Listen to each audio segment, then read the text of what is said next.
अस्सलाम वालेकुम। मोहम्मद सिटी मिठोर बाला मौजू कलाम चवंदा आहिनि अखियुनि जो पाणी दिलि जी कहाणी तक़रीबन कंहिंखे सम्झ में कोन ईंदी आहे। रिश्तो सिर्फ़ु एहसानात सां न एहसासात सां बणिजंदो आहे। चवंदा आहिनि अखियुनि जो पाणी दिलि जी कहाणी तक़रीबन कंहिंखे सम्झ में कोन ईंदी आहे। रिश्तो सिर्फ़ु एहसानात सां न एहसासात सां बणिजंदो आहे।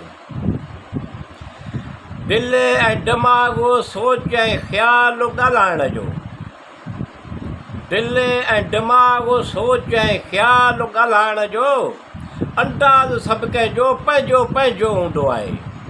चवंदा आहिनि अखियुनि जो पाणी दिलि जी कहाणी तक़रीबन कंहिंखे सम्झ में कोन ईंदी आहे। रिश्तो सिर्फ़ु एहसानात सां न एहसासात सां बणिजंदो आहे। कहिड़ी ख़बर बिना लालच जे गॾु आहे त वफ़ा कंदो हुजे। कहिड़ी ख़बर बिना लालच जे गॾु आहे त वफ़ा कंदो हुजे ऐं जॾहिं परे वञे त दुआ कंदो आहे।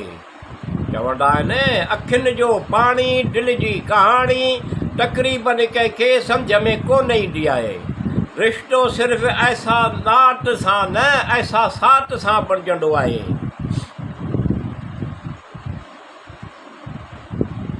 हज़ारे कम अहिड़ा आहिनि जेके मूंखे मसरूफ़ रखंदा आहिनि।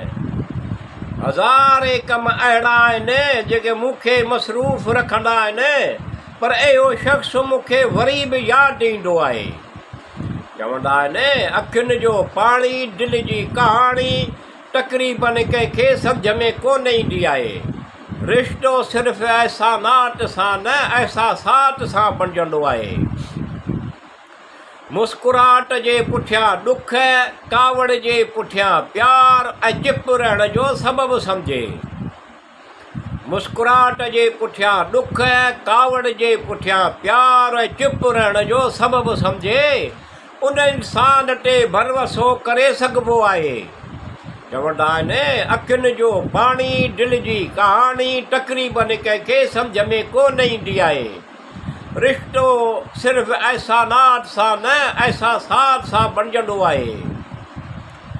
हर कंहिंजे लाइ पाण खे सुठो साबित न करणु घुरिजे।